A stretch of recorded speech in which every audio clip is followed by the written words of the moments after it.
My name is Ulrich Buchler, student number 203992.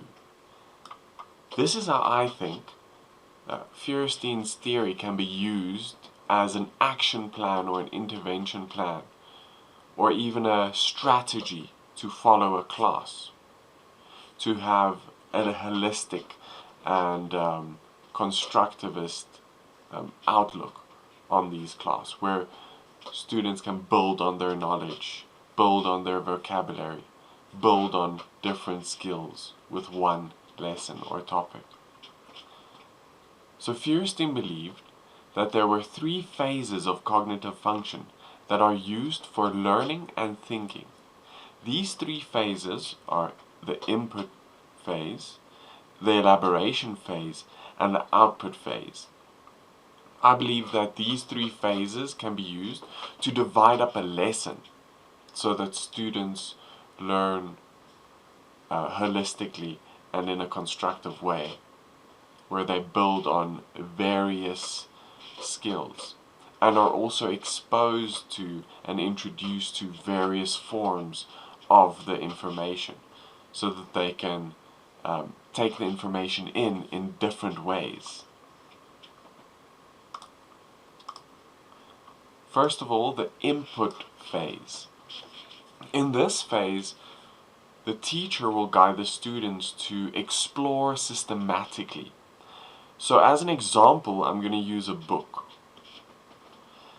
So systematically, we'll approach the book in this way. The teacher will tell the students that they'll read the book from the front to the back. We'll also identify the different parts of the book, like the front cover. Look at the pictures on the front cover. Identify the title on the front cover. The beginning, the middle, and the end of the story. So it doesn't matter what language the story is in, it still follows the same sequence. So we follow it systematically, whether it's English or maybe the home language of the students could be Afrikaans. So the books look the same. Next is the elaboration phase.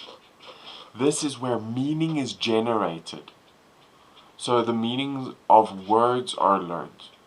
So here I have an example. It's this book, Aapstreke or Monkey Business. It's available on Book Dash. The reference is down here. It's free to download and to print. So the teacher can have both books, the Afrikaans book, the home language of the students, and the English book, the language of instruction in the school.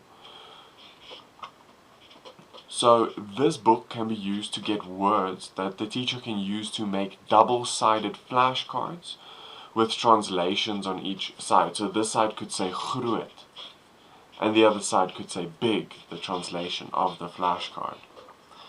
Then the teacher can do many different activities with those, like turn it around, guess the Afrikaans word, guess the word, turn it around, see if you're right or wrong, and so on.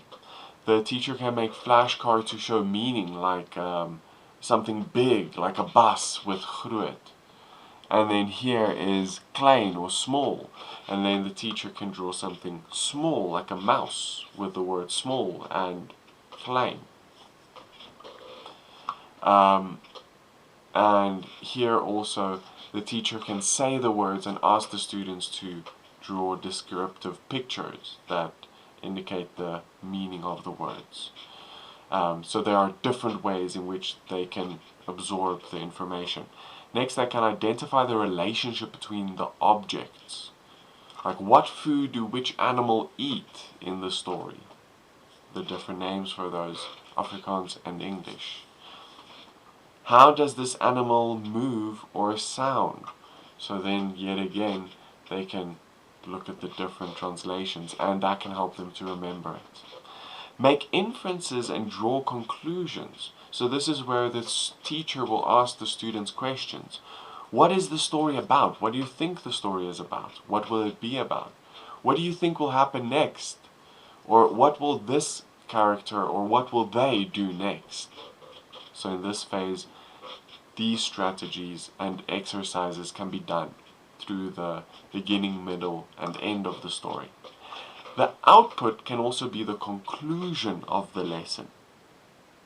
So here, thoughts are generated and communicated by the learners. Here, the learners can recall the characters accurately. They can do this through role play, 2 or more learners at a time. Or we can play games like charades, like I can show them something and they can guess what that is and use the English name for it, the newly learned word. They can remember the sequence of events, so retell the story briefly, what happened in the beginning, the middle, and the end, and use words from that.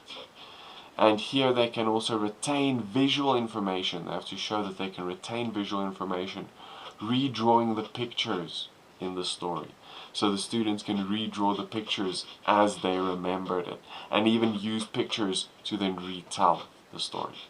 So this is how I think Feuerstein's theory can be implemented in an intervention activity, where students with language barriers can be assisted to gain more words, learn more words, and